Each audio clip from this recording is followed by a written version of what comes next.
All right. I'm going to be fully transparent what just happened, but we'll do it after we do the announcements. Drinking coffee while talking coffee with Jordan Brown. We are here in Newport Beach, Blue Bottle. And we have a very, very special guest. I want you to introduce yourself to everyone again, because I will be fully transparent. We just recorded about 7 minutes of this podcast, and I did not press record.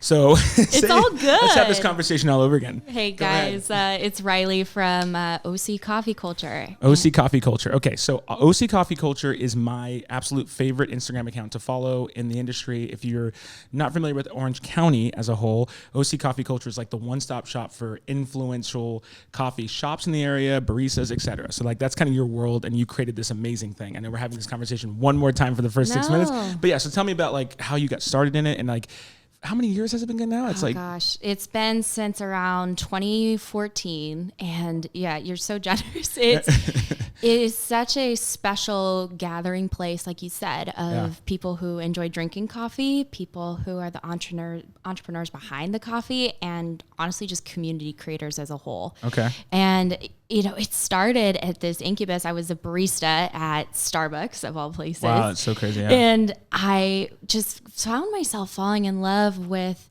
this idea of turning strangers into friends. But Starbucks does a really good job at that. Oh, and it's not a thing, like I was just telling you before this too, like we have a lot of people who worked in Starbucks before they got into specialty coffee.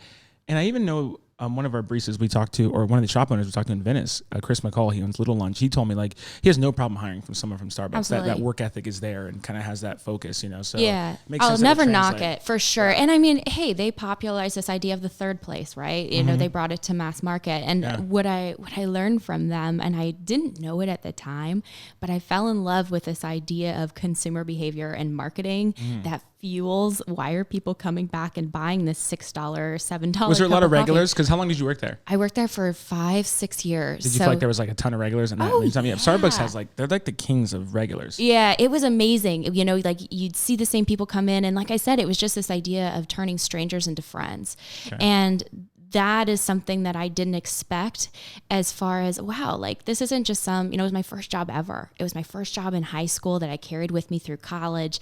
And when I found this space of community that was being built just in a Starbucks, right? Like everyone likes to knock it, but I'm like, wow, if this can be built in a Starbucks, what's being built outside? For sure. And so that is kind of what opened that door for me as I started to investigate, wow, what if I took my passion for marketing and my curiosity around marketing and applied that to this craft coffee scene. Yeah. And, you know, if I'm turning, you know, all of these regulars into my friends here at Starbucks, what's happening elsewhere with all of these entrepreneurs and their stories? For sure. And so that was the incubus That's of it. So just crazy. some college sophomore starting this account. Well, also it's so funny too, because of how your brain works and just kind of in your professional career as well. Like this is, it was a little deeper than just like we start an Instagram account and just go for it. Because like I told you, like my son, we have one for my son because we're in the industry and we go to shops and we post it. But the thought process behind it is like no pressure. We're just posting stuff. You obviously have set up this really crazy world. And so are you from Orange County? I'm from San Diego. North County, San Diego, born and raised. Awesome. And then came up here for college? Came up here for college and stayed. It's been like, I was doing the math. I'm like, it's been like 9 years that I've been up here.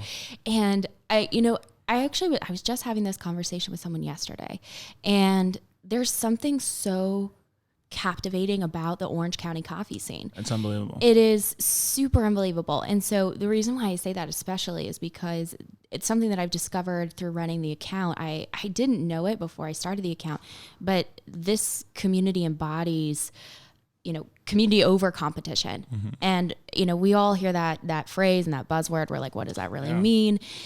I didn't know how strongly that influenced all of these shop owners, everyone who participates, until I started running this account. So I'll give you a couple examples. When I first started, it was around the era when Neat Coffee, they're a woman-owned shop by Allie. She actually went to Vanguard. Shout out there. Yeah, that was awesome. Yeah. So they were running out of the field. It wasn't field work at the time. It was something like that. Yeah. It was field work. They just rebranded, but they were just kind of basically a pop-up. And they went through a transition where they had to shut down their pop-up and they wanted to start another shop. And a full shop, a big shop. And, they needed to do a full build out. They needed to fundraise. And I remember at the time I was still in college and I watched Allie basically talk to Ben at Hidden House, watch her go and talk to all these other coffee shop owners who rallied behind her, helped her fundraise, helped her resource. Real. And I just remember watching that and experiencing that as a consumer at the time. And it made such a lasting impression. And you're seeing it live because Instagram, it was much documented. It was very documented, yeah. And so that left an impression on me of, wow, they're helping, I mean, let's call it what it is. They're helping a competitor build a shop, but it's not. Yeah. No one views it that way. And I have to say, I mean, I've gone to so many coffee shops, as we all have, all over through LA and San Diego, but there's just this microcosm here in Orange County where the shop owners know each other, they advocate for one another, and they will empower one another to build something for community. And that, I'm telling you, I have not found that anywhere else. Yeah, I mean, so my industry, what we obviously Shoreline Supplies, supplying all of these shops in Orange County. My career started here in Orange County with coffee, and to see the growth and where everything is going, block by block radius, right? When I was on David Yardley's podcast with Moon Goat Coffee, who's in Costa Mesa and Garden Grove, I told him the same thing. Block by block is what everyone does. So Neat Coffee being in Costa Mesa and Daydream being around the corner, it's a block by block radius, different clientele who does cross over, but also there's not like a competition standpoint. It's really interesting. But the funny thing about Allie, that's my first ever customer, like cold called, knocked on the door, and she's the first person ever bought products from me, which is insane. But I always say this too, and you picked a very specific field with Orange County, because in the beginning, Long Beach was the Mecca. Yeah, and I remember reading an article in the LA Times that said the new Bible Belt of coffee is in Long Beach. Yep. And this was probably around 2013, 2014, early on. And it was challenging Seattle. And I always say there's no diss to Long Beach. Long Beach has amazing shops, and they're doing amazing things down there. Yeah, I was going to say they're still pretty thriving. I mean, crazy. I love going up there. There's lots of great Long Beach coffee Instagrams. Super rad. It's amazing. But there is something about this Newport, Costa Mesa, Orange County, all the way, I mean, everywhere. Santa Ana, it just keeps growing and growing, and new culture and diversity. It's very, very interesting. But for you, did you ever imagine, and we have this talk all the time, did you ever imagine that this account that you would create, I mean, I would love to see the DMs for this account. You must get hit up constantly by people. Like, you are an aspect of my training for my reps. I tell my reps, you have to follow this account. Because they need to know when new shops come out, and the competitors are doing, my competitors are the same exact thing. You know what I mean? It feels pretty surreal to hear you say that, because, you know, admittedly, I've kept, you know, I guess I could back up. I started this as truly like a sandbox. Like, I just wanted to learn how to do this whole Instagram thing, right? I wanted to figure out how to do this. I don't know how to do this. And it kind of took on a life of itself. And even today, it's less about, you know, I really want to hit this follower count, or I really want to hit this, you know, engagement rate. Of course, I know about those things, and those things are important, but to me, it is allowing it to have a life of its own. So when I see and hear stories like yours, or, you know, like I'll never forget, I posted about a shop that opened in Irvine, and I got a DM from the owner, and he's like, we had over 75 people tell me that they found the shop in one day. He's like, we had a line wrapped around the building. And that's when I was like, oh shoot, I better tell these owners before I just start doing this. Yeah. This is real. And, you know, it was incredible to see. So awesome. Yeah, it was super rad. And I still have that surreal moment. So again, even talking about like logistically how the account's set up, it's all user generated content. So it's all reposting. I very rarely myself post things that I take pictures of. It's all 100% user generated. Which is them tagging you in their shop, which is crazy. Yeah. Because like, think about that. They're like literally like, oh, I have tag OC Coffee Culture, with the thought process of like, I'm in the club. Yeah. You know what I mean? There is that sense of ownership, which I wanted to feel from the beginning, and I intentionally keep my face off of it for the most part. I hop on stories every now and again, but I very intentionally didn't want to step into that influencer sphere, and I wanted the front facing element to be these creators. The culture. Yeah, the culture, the people. And, you know, I guess this is a great time to segue into this, is that while, you know, I may have been doing this for a long time, as far as a couple years, I just reached, I think I'm like at I don't know, it's not crazy. It's like 11,000. It's crazy. It's cool. It's so cool. These coffee shops don't have that much. It's so cool. Don't get me wrong. But there are so many awesome creators here in Orange County that are doing similar, if not the same thing that I'm doing, whether they're doing user generated, whether they're doing the photos themselves. Well, that's the interesting part though. And so what this show, why specifically with you, why this is so important. You have the aspect of people who are interested around the nation who, oh, hey, if you want to start a coffee, the new vlog, right? I mean, it's not a vlog, but it's a blog. This is the new blog, right?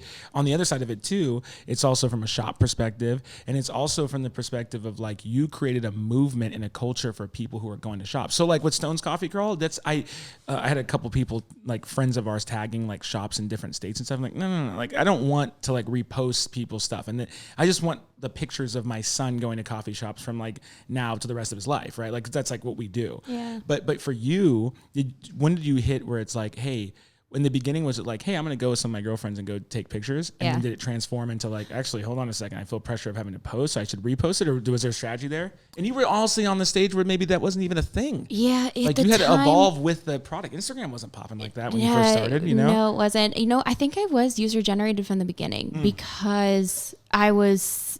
I didn't know boundaries in college. I was working way too much. Yeah.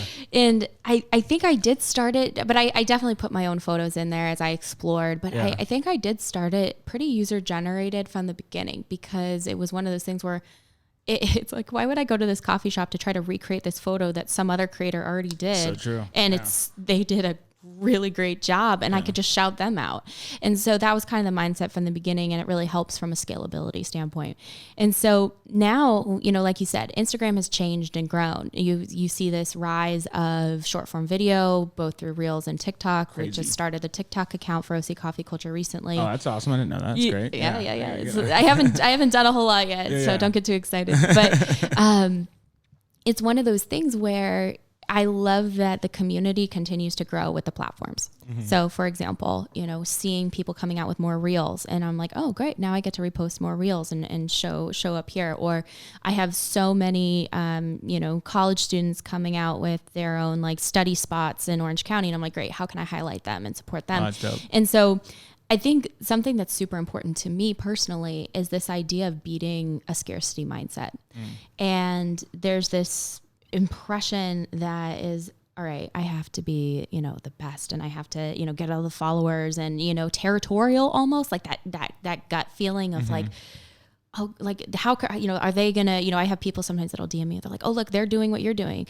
And right. And there, that scarcity mindset wants to take over and be like, oh, wait, what? You know, and instead, what I truly try to have always leaned into and continue to lean into now is this abundance mindset of there is plenty of room for all of us. For sure. The same thing with the coffee shops. Exactly. Same exact thing. And so my goal actually into this new season of, you know, short form video and doing this is scaling out and giving the platform to more and more diverse voices, more and more of these creators that are already killing it and doing an amazing job, and really me becoming more of a platform for them to share out their work. Which is huge. Yeah. And I think that's what it was always going to evolve into. Yeah, like, exactly. And I think even when we were talking beforehand, like before we got into the studio, that we were saying like, I always was like, she has something going, but I could never put my finger on it. And even, I think years ago, if you looked in probably your DM from me, I was like, let's try to connect. Like, cause I remember having this idea, like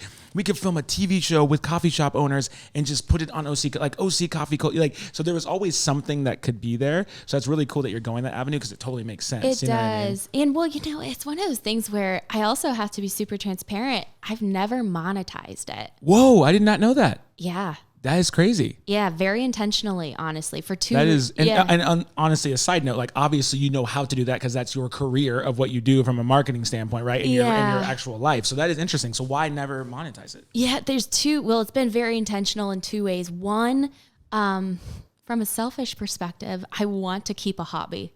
I want something to be fun. And as soon as I monetize it, it becomes a business. Yeah. And there's something about protecting the specialness of doing something for pleasure and not for business. Dude, we talk about this all the time. Yeah. Our generation struggles nothing more than when you have a hobby. My wife thrifts, right? Well, if you keep thrifting, we can then start an online. And it's like, why can't it? Like even this, but this is my passion has been radio and broadcasting. It's like, well, if you keep doing this, then we can flip it to it's our mindset is you can never do anything. I mean, me and my wife and my family, we like going to like different baseball stadiums, and it was like, yeah, start an Instagram account, and then maybe like someone will sponsor you, and then it's like, dude, so that is so interesting. I know it's my tangent. I would say like, we don't have hobbies anymore. Spot on. Nobody has hobbies because you're supposed to be an entrepreneur who goes and pushes something out. Yeah. So that's one aspect. So what was the other reason? You said there was two reasons. The other reason was when I go back to the whole goal of this account, right? When you look at the audience, like think about this through a marketing lens. Who's going to pay me?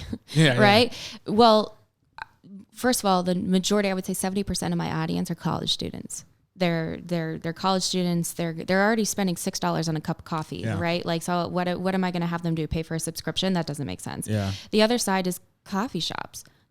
Sure, they could pay me for a post or pay me for exposure in whatever way. Have you ever had that offered to you before? Yeah, for sure. I feel like that would be a thing that definitely the avenue. It's like, hey, I have a new shop. I mean, I'm sure they ask nicely, but also I'm sure there's. But there's this line where their budgets are so small, and I always felt this guiding space of, what if I could just disrupt this influencer industry and just generously give because I can? And it was, I have a full-time job, I'm doing all this stuff. Like, what if I just protected this passion project for myself and protected, just this space? And it also, everyone knows that everything I'm posting doesn't have anything to do with sponsorship. There's no money. I mean, every once in a while, I definitely get gifted coffee, sure, I definitely get gifted things. So there's that element, right? And usually I give it to friends or roommates or whatever. I try to spread the love.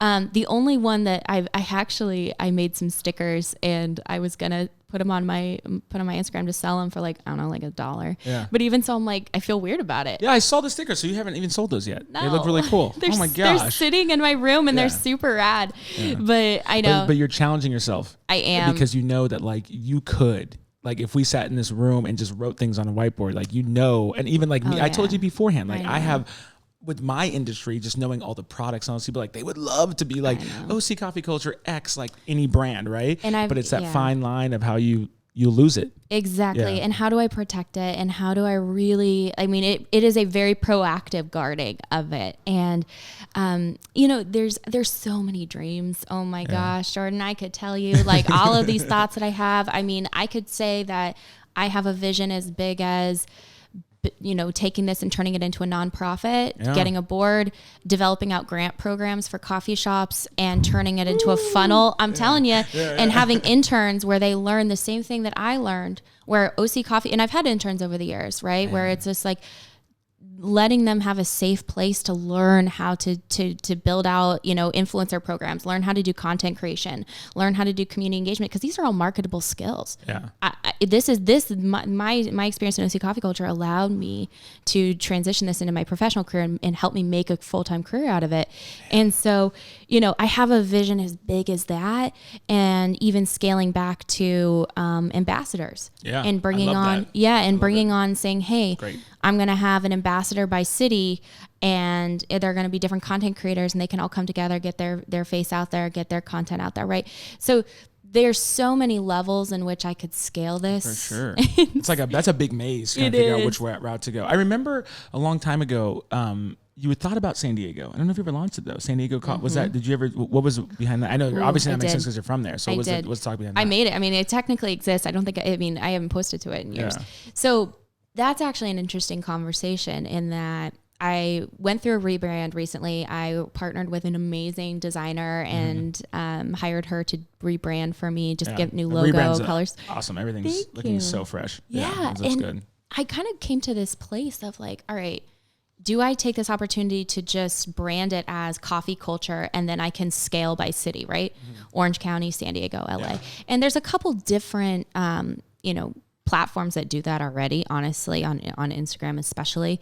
I think it's called City Brews. I'll shout them out. Okay. She's she started in Tampa, and, I thought about reaching out and partnering with her, doing a whole bunch of things, but I always just come back to my roots, and Orange County just has something special. Like we could scale it out and do different things, but I'm telling you, there is something about Orange County that just makes this click. So really for you, it's like, it's been evident, it is here. Like you feel like it is so clear that you're supposed to not only be here, but also just in general, like it's going to keep pulling you back to OC. It is. And I mean, so funny. Yeah, it is for sure. So it's one of those things where I just love the stories that are behind it. And that's what I love what you're doing, which is digging into the stories and digging into the humanity of it. Because oftentimes when you look at some of these accounts, everyone does it differently. But sometimes, and I think it was in this era where it was like, oh, I'm just going to post like the same girl in a super trendy outfit. They all look the same. So she's going to be doing her Instagram post, copy, paste. And, I've never felt like I quite fit in that space. Yeah. And so a mission that I had from the very beginning was showing as diverse of creators as possible in my reposts, bringing in people who don't have a ton of followers to repost them. Like, I don't care how many followers you have, you can get reposted. You can have 100 followers, you could have 100,000, Yeah. And so it was something really special to me that I carved out. Well, it's interesting because we talked about this too, like the amount of influencers that are actually, the amount of Instagram accounts that people start on a Saturday, like, we should do this, and they just kind of die out. And it's not a knock to them. I just realize how hard it is. You've been doing this for 6 years, 5 years. It's like, this is crazy. Yeah. And in full transparency, I ebb and flow. I mean, like I said, I've had interns over the years, some amazing people who have dedicated hours to helping me and supporting me. And right now I don't have anyone. And it's one of those things where I'm like, I don't think I've posted in like 2 months because I've been traveling. But you're talking about posts on the feed, but not obviously the repost you're still doing. Exactly. What's so crazy though, like, is when you get off a plane, like, cause you travel so much, you get off a plane, and it's like, what is your phone just, do you have notifications on you the second you get off? It's just like, I turn all those off. You have to. I have to. Like, dude, everyone's so amazing. Up. Yeah. And it's one of those things where, I feel that guilt too and I don't think people talk about that in the content creation world. So real, it's like, oh man, like a teenager who's like, I'm gonna put, and then you didn't post it, and they're like, oh I apologize. Geez. I mean, you know how many DMs I reply to where I'm like, oh shoot, I'm sorry, I saw you tag me in that story, tag me again. I'll fade away, obviously. Yeah, it's 24 hours. So or even bare minimum, like, I recently, I haven't been able to comment on everyone who tags. Like, come on, But there's this guilt of, wow, like I have this platform that I could do more with. It's not crazy big, but it's big enough to where my audience is super engaged. So I think right now, and I think about the future of it, it's how do I not live in this world of, if it's not perfect, I can't do it. Yeah, that's huge for everyone. Every aspect of my life. Hello, let's put that on a banner. It's so real, because I just talked to my sister-in-law about this, because her and her husband and my brother-in-law, they're so like creative and so stylish, and I think that they sometimes get caught up in, like, they have amazing content. I'm like, it's so crazy how much content they have. They live in a different state, and they're like, it's amazing, but they have like an Instagram account they never launched, and I'm like, you guys just need to post. But I think overthinking it makes you go out, and the same thing happens with this show that I'm doing, right? Like, this is probably 4 years in the making, because it's like, we don't have the right equipment, or where can we film it, or we're gonna do this, and it's like, and that's why I told you before, we did an interview with Bonnie over at Vacancy, and it was like, they were like, making drinks, and like, they're cleaning stuff up. I don't care, just post. I'm putting it out there. Exactly. Just throw it out. I don't care. No, I don't care if it's perfect. It's not perfect. We're in a bank right now. I don't know where we are. Like, there's like the theme of this room that we're recording is a safe behind me, and they're like, I'm like, I don't care. Let's just do it. Just got to get it out. Yeah, exactly. And there's something where it's like, perfect is the enemy of good, and good is awesome. So there's everything you just said that is encapsulated in this. There's that side of, how do I bring all of these amazing creators in, because I don't have to do this by myself. And, there's that side where that's what I'm really trying to lean into this year, is partnership and leveraging the community to bring it in. And it's been super cool. I mean, I just had a meeting yesterday with an amazing woman who DM'd me, and she's like, hey, I've been following you for years, and what if we made a map? And I was like, you know how long I've been thinking about making a map? He's so perfect. And she's like, yeah, let's do it. Let's have coffee. So I met her at Work in Progress in Costa Mesa, and we just got started talking. She is a dietitian that specializes in working in eating disorder treatment centers, substance abuse treatment centers. And we just got talking, and I was like, what if we talked about not only like, yeah, this map is super rad, like let's do it, but what if we talked about cause-based posts on OC coffee culture? So let's talk about what it's like to go to coffee shops through the eyes of an eating disorder dietitian, and you're really combining the worlds at that point. Yeah, and you know, bringing things forward, because I think that's something that is so interesting about Orange County. You have a lot of cause-driven coffee organizations, be that Able Coffee Roasters. Unbelievable, amazing. He's going to be on the show here soon. Yeah, too. he's so amazing. I got a chance to talk to him.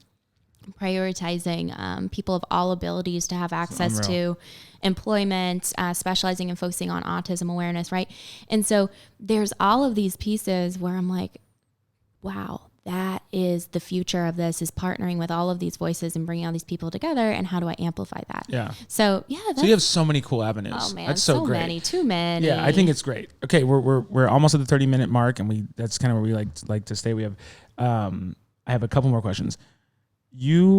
What's the weirdest DM you've gotten? Oh gosh. Like, not personal life, like coffee related. You know, I don't know girls in their personal life. I know that's even worse, but like but like coffee. Is there one that comes to mind where you're like, oh my gosh, how do I respond to this? There's some randos for sure. Everyone's just, nothing bad though. I mean, everyone is super, usually the majority of my DMs, if you look, it's, do you know a coffee shop that has an outlet and is also open past 10? Whoa, so people are coming to you with questions regarding like the actual shops. Yeah, for sure. My gosh, sure. In their mind, you've created this, like, you are the 411 of coffee. Yeah, and like, usually what happens is I don't know, and I'll post it to my stories, and I'm like, hey, you guys, can I crowdsource this? Like, what's going on? You know, I definitely will get people who message me really sweet and thoughtful things. That's, you know, good, like, hey, like, you know, I met my husband because we went on your account and found, like, you know, the coffee shop to go to our first date, you know, or like, yeah, it's like super rad things. And then every once in a while, like, you'll get like people who are just like, you know, I've gone to every single one you've posted and I need like more. And I'm like, oh my gosh, that is dedication. I don't even know how many I posted. So what about for you as far as, how is it when you walk into a shop and they don't know it's you? Oh, it happens all the time. Yeah. Does it ever like, so it happens to me all the time. Well, sometimes when I go into area and maybe a new barista doesn't know who I am and just how I help them out and stuff like that. And then you kind of sit there and you kind of laugh because maybe they'll give you some attitude or something. And I'm just like, this is really funny. They don't know at all like the influence that you could have. I'm not saying that. Well, actually, I am saying that you have the ability, if you wanted to. I mean, truly, you could go on there and be like, I had this terrible experience at this shop with this barista. Like, do you ever introduce yourself, or does anyone know like who you are? You know, like, that's a funny thing. So it's kind of a two-part answer. One is that I intentionally kind of keep my face off of it. Yeah, I guess so that's true. Yeah. I kind of, you put your face on there one time. Yeah, I hop on stories every now and again, but I intentionally kind of stay behind the radar because I really enjoy the anonymity of it. I just mispronounced that, but staying behind the scenes, and the shop owners know who I am, and you know, I build relationships with baristas, but I kind of love flying under the radar because you can really observe the shop, and it's and then people usually will, like, every once in a while, like, they'll I love, I mean, I'm gonna pay for my drink, so I'm like, like, I try not to like take them, but every once in a while people slip things. It was actually for the very first time, because I put my face on there before the Play latte throwdown. Yes. You were broadcasting live from and that. I was broadcasting live, and I brought two of my friends with me, and it was such a odd experience that I had a whole bunch of people coming up like, hey, are you Riley? Hey, I was actually going to talk to you about that because your friends seemed a little overwhelmed. Yeah, they were like, did they not really know what it is? Like, kind of. Like, oh my gosh. I literally dragged them. I was like, hey, you guys, what are you doing tonight? And they're like, I don't know. I'm like, get in the car. We're going to a latte throwdown. They're like, we don't even know what that is. Yeah. And I was hosting that one, and I remember that with your friends, and I was thinking to myself, like, after I said hi, and it was a very tight spot. And it's like post COVID, really, that was like our first big post COVID coffee event. And so I was wondering, like, did they like get in the car and I'm like, oh my gosh, you are doing something crazy. I didn't know how big it was. I got in the car and said, holy crap, I didn't know that it was that big. Like I had like a surreal moment. And I think that that was just such a humbling humbling and honoring thing is that I got to meet so many amazing people. So dope. And yeah, it was just super humanizing, and that's what I want it to be. And yeah, so if you do ever see me, come say hi, because I'd love to talk to you. But yeah, I think that for me, it's just the humanity of it. That's and so the awesome. heart of it. I'm so grateful that you were able to come and be on the show. You were on top of my list. Like literally, I went through and like, this is what we have to do for this first season of the show that we're doing. I just want to keep encouraging you to keep doing it. I think it's so amazing with the idea of, and I think you should monetize it in the way that is comfortable and right, and whatever that looks like. And I know monetization means money, but I'm also thinking from the standpoint of giving, like things 100%. Like that. Like you have a huge opportunity, which we'll talk about. We'll meet up and kind of talk about some of the things I have an idea as far as supporting. And I think the ambassador thing's amazing. But yeah, you were doing something I'm sure this animal that you haven't imagined could be is so big. But really, I'm talking from the sales standpoint, what we look at, but I'm also saying from people, we have people who listen outside of the state of California. Absolutely. If you're going to an area, the first thing that me and my wife do, we go to Colorado, Texas, we Google top 20 coffee shops to go visit. You don't have to do that. You don't have to Google. You can go on OC Coffee Culture. She has them all on there, and it is amazing. And you'll be like, dude, there is so much cool stuff going on. You can really like live through this amazing account with all these new shops. And whenever a new shop gets posted, I get it and I screenshot it and I send it to my reps who go out and sell to them. So it's amazing. Yeah. Aww, so glad. We are super grateful for you. You have helped us in the industry tremendously. And so give your socials too, like for sure. Yeah, so I mean the exact is at OC Coffee Culture is where you can find us on Instagram and recently TikTok. We're just starting to build that out. That's so awesome. Yeah, come on over, come say hi, and I'd love to see you on there. Can't wait. This is so great. Thank you so much, Riley, for coming on. Thank you. Drinking coffee while talking coffee with Jordan Brown.